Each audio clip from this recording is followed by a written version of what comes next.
Okay, so the Railjack Revisited changes have been posted on the forums. This is not a patch note type thing, so we don't know all of the details necessarily, but this is like a general sort of dev workshop type idea for WarFrame Revised, Railjack Revisited. So let's have a look at it. First off, I have actually read the notes already, and my initial thoughts very simply are... So let's get into it. General changes. We have, first off, a doubling range on the vacuum. So this is ultimately a good thing, but I don't think it's going to fix enough problems when it comes to picking up resources in space. I have talked about this thing that happens when you are in space in the Railjack Revisited wishlist video, which is that if you are boosting right past some resources, there is a good to fair chance you're not going to be picking them up, especially if it's right after a drift maneuver. So I don't think just doubling the range of the vacuum, whilst that is still good, I don't think that's going to fix all of the issues that are currently existing when it comes to route pickup. The next thing is going to be a change to the general pacing and feel of Railjack piloting to be less reliant on boosting. So what does that mean? Well, they're going to be doubling the base speed of the Railjack, and they're going to be lowering the boost speed by 75%. This also increases the boost speed cost for dodging, and it also will increase the boost drain. So, just reading this, it's not making me feel particularly confident about this idea. Now, I did try to do the math on it, but I feel like the math is a lot more complicated than just straight up increasing cathode gas's current speed and then lowering the cathode gas's current boost. I don't think it works like that because of the way that engines and evidently shields and other things work at this particular moment in time. So I'm not going to touch the math just yet. I'm going to wait until these changes come in before I can make a final assessment on this particular change. But just reading those notes, I don't think this is going to be a good idea. Simply that when you double the Railjack base speed, but then you lower the boost speed by 75%, that doesn't balance out. In order to balance it out, what you want to be doing is lowering the boost speed by 50%. That way you're putting more emphasis on Railjack base speed, but keeping the overall speed when boosting the same.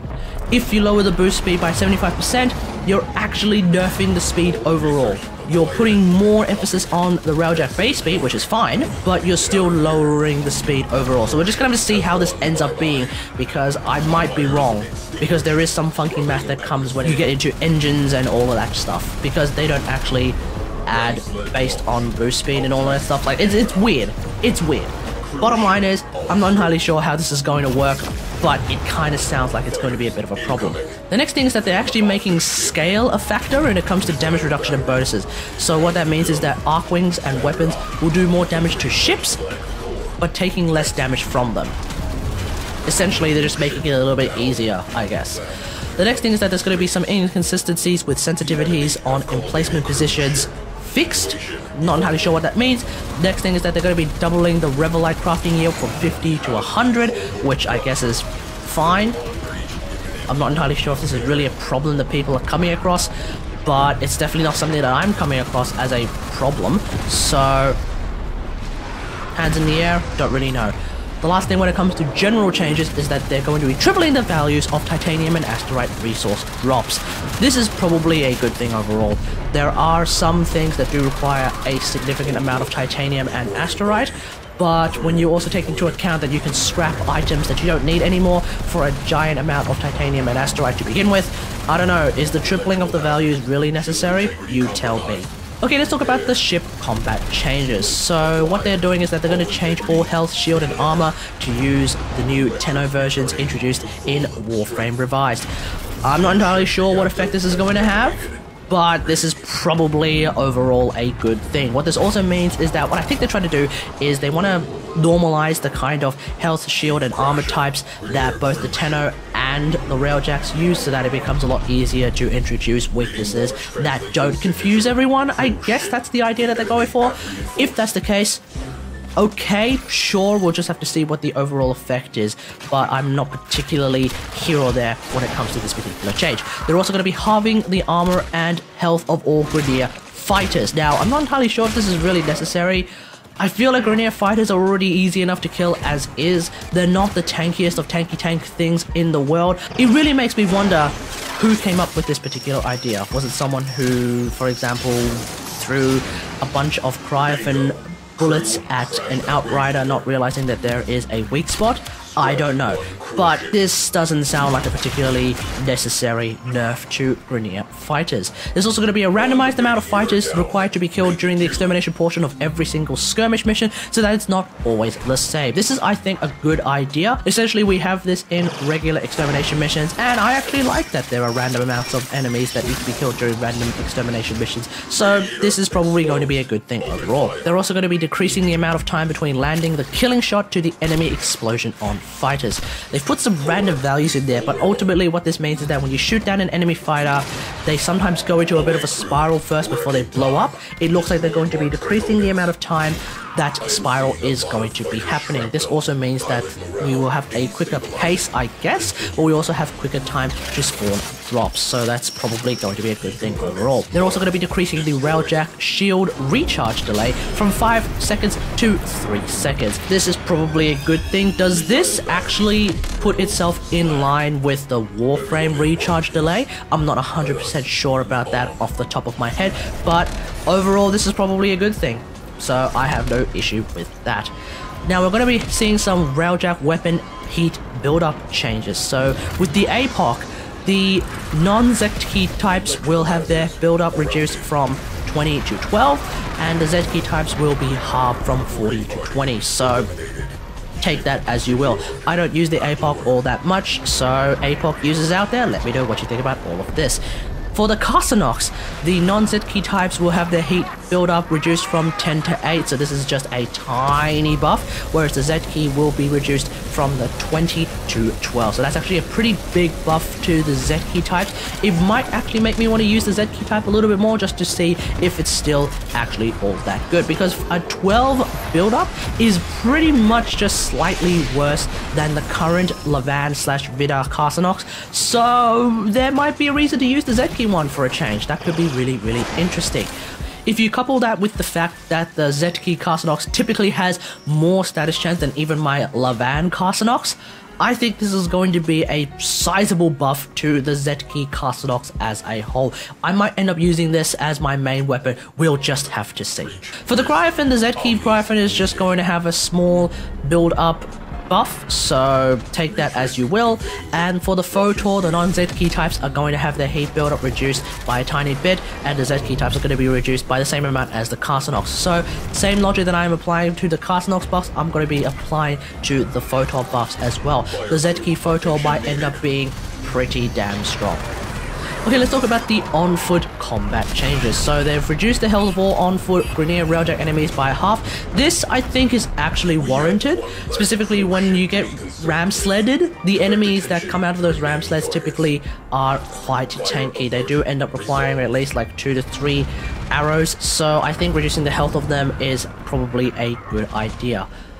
They've also removed the scaling damage controllers for all on-foot Grineer Railjack enemies. I have no idea what this means. Whether that means is they're doing less damage, we'll just have to see. I have noticed that sometimes those Railjack enemies are going to do a ton of damage and actually kill me in like 3 shots. So that's going to be something. If that is being nerfed, that's probably for the best. Okay, let's have a look at the pacing changes that are coming to Railjack, and we're going to be reading the first of a handful of hyper yikes changes in my opinion. So what they're doing is they're going to be adding a cap to the amount of simultaneous Railjack hazards, being fire, electric, and breaches. For some reason they seem to have forgotten that you could actually get a particular Railjack hazard that is ice that gets built up. There's certain Railjack Grineer enemies come with some sort of cold gun of some sort that can then build up some ice that blocks a particular entrance. That is actually a hazard as well. I'm surprised nobody actually realized that this is a thing, but your Railjack can now only have one of each hazard on at any given time.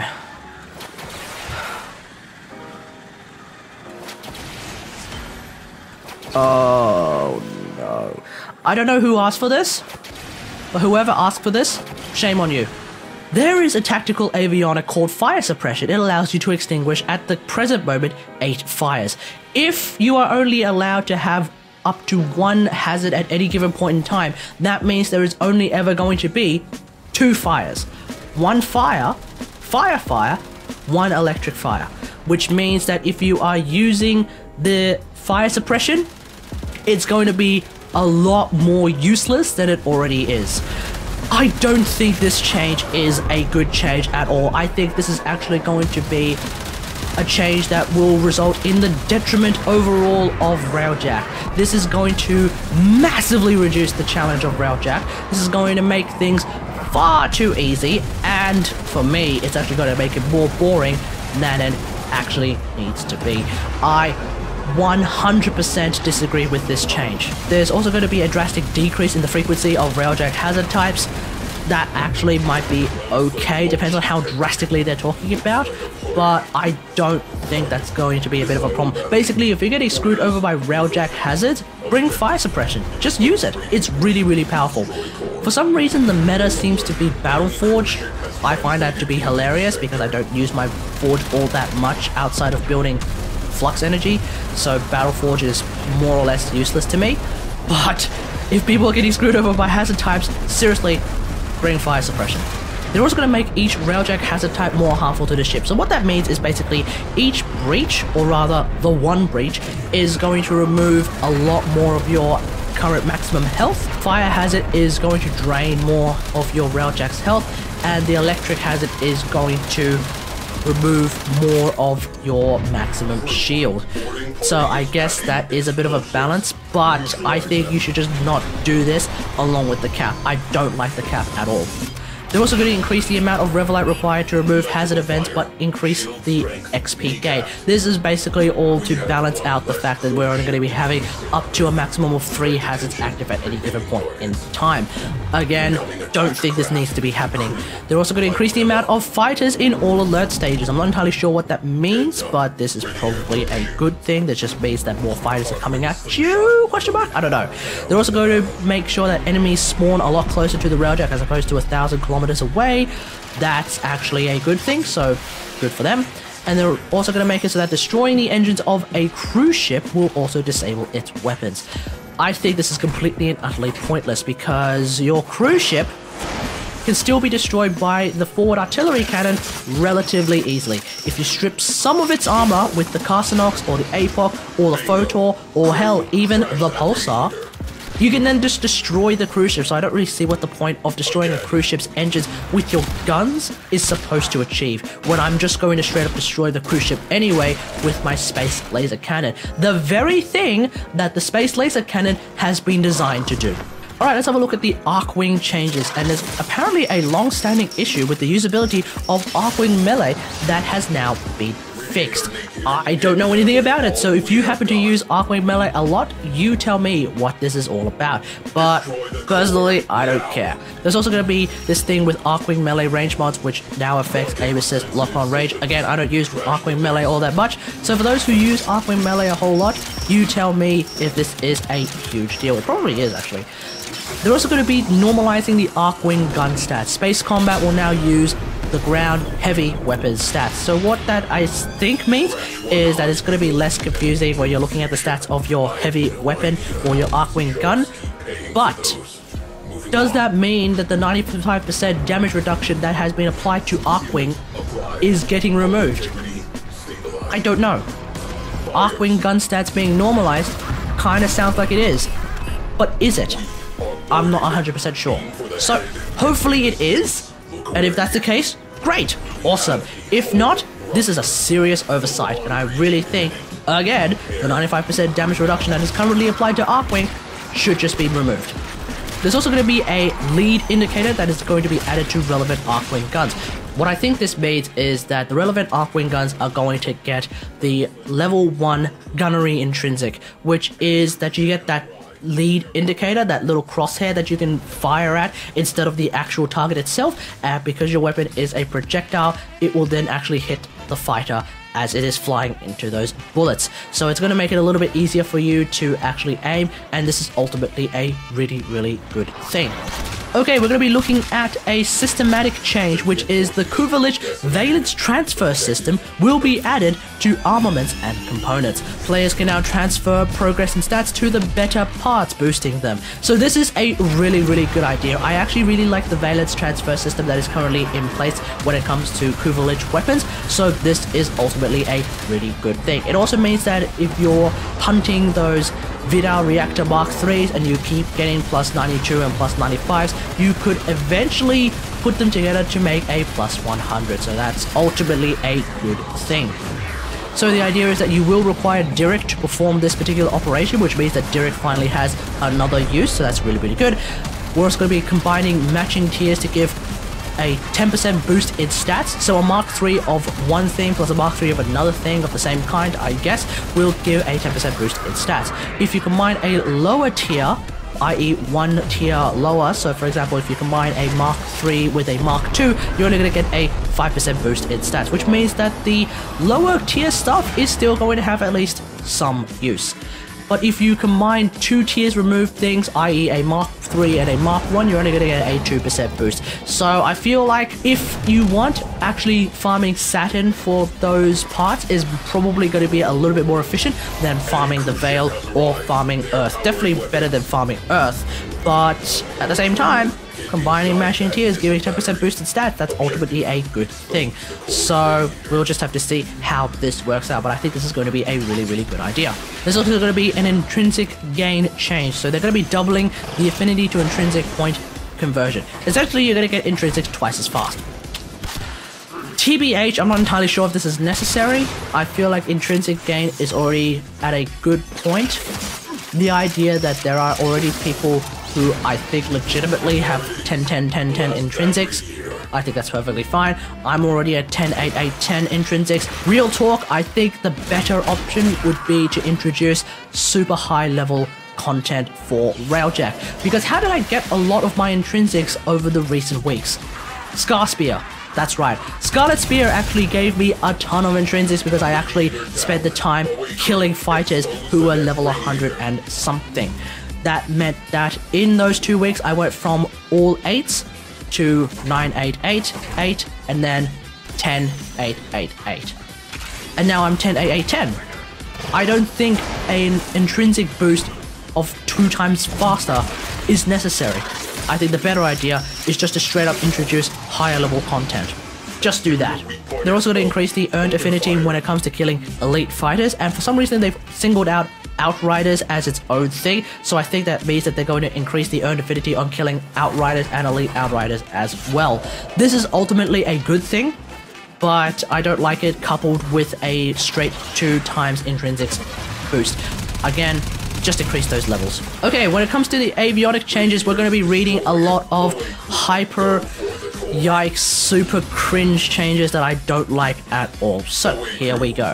When it comes to the avionics changes, the overarching goal is to simplify avionic management. So each integrated avionic type will now only exist from a single manufacturer instead of the 3 manufacturer flavors.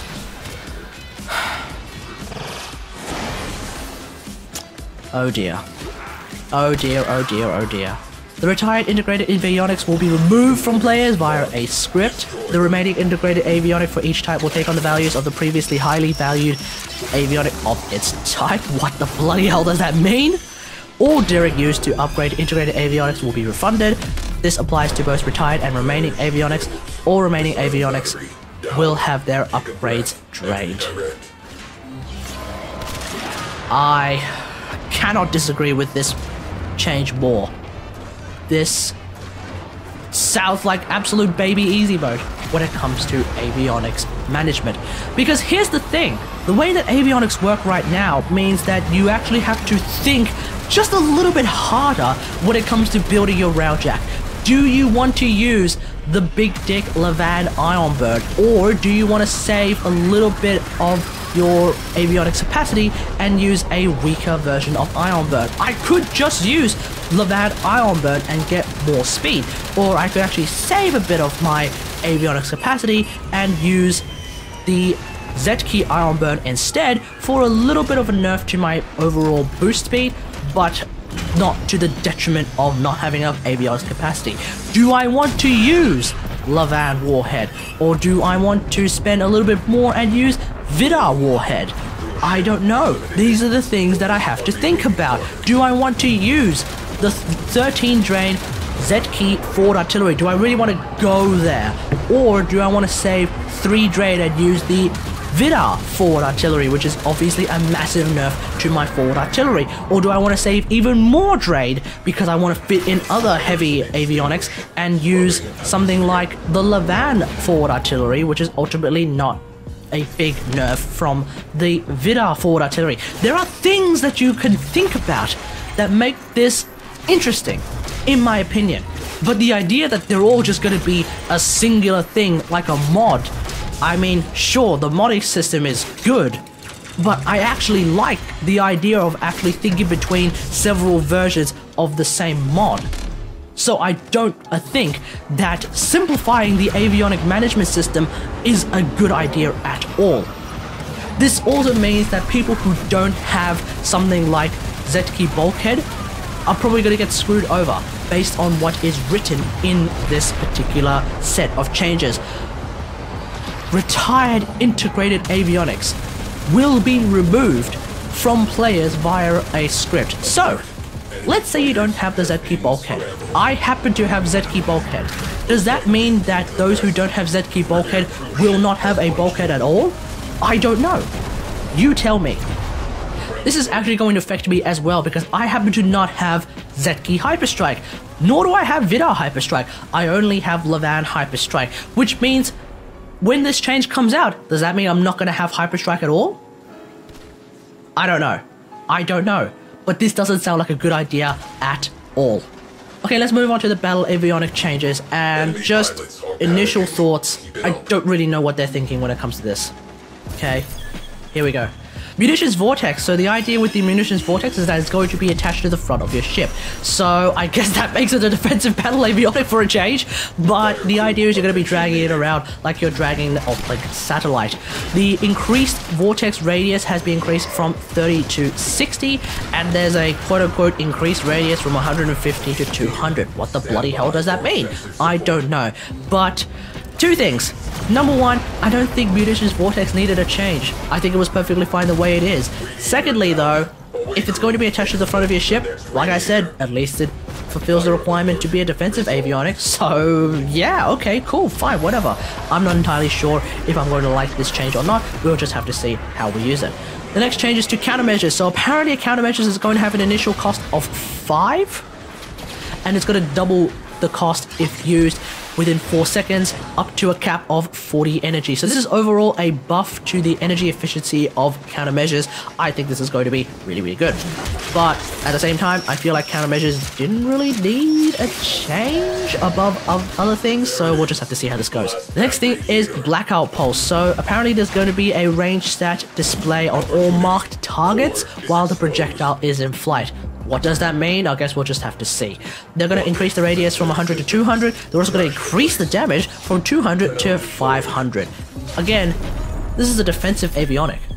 I don't know why the damage needs to be increased. There's also no change to the amount of avionic strain that this particular avionic has, so I'm going to count that as disappointment. We then have a change to the particle ram, the almighty and hilariously overpowered particle ram. So the particle ram now requires forward velocity to be active. In other words, you have to keep moving. Basically, if you want to use particle ram, you're going to be finding yourself in a Railjack version of the movie Speed. You got to keep moving. You're also going to be increasing the speed of the projectile when, i.e. if it's launched, and it's also going to increase the length of the projectile so that targets stay within the damage field as long as they did before with the slower projectile.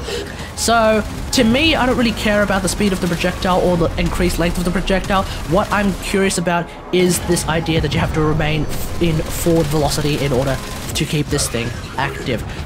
That will make this a little bit harder to use, but we'll just have to see.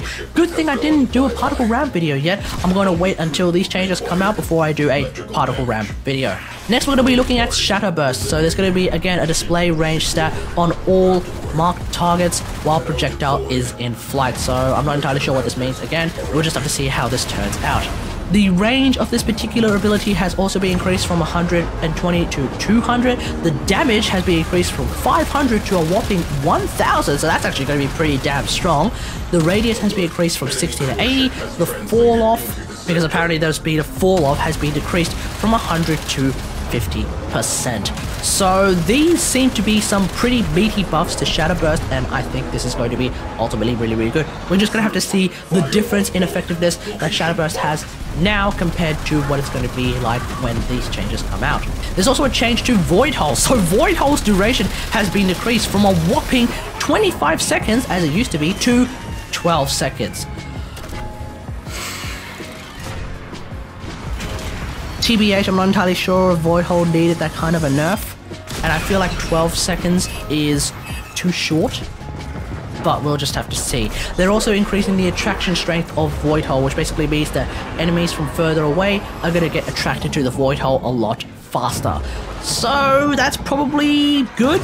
We'll just have to see. The problem with these nerfs, though, in my opinion, is that they're not in tandem with buffs to Seeker Volley.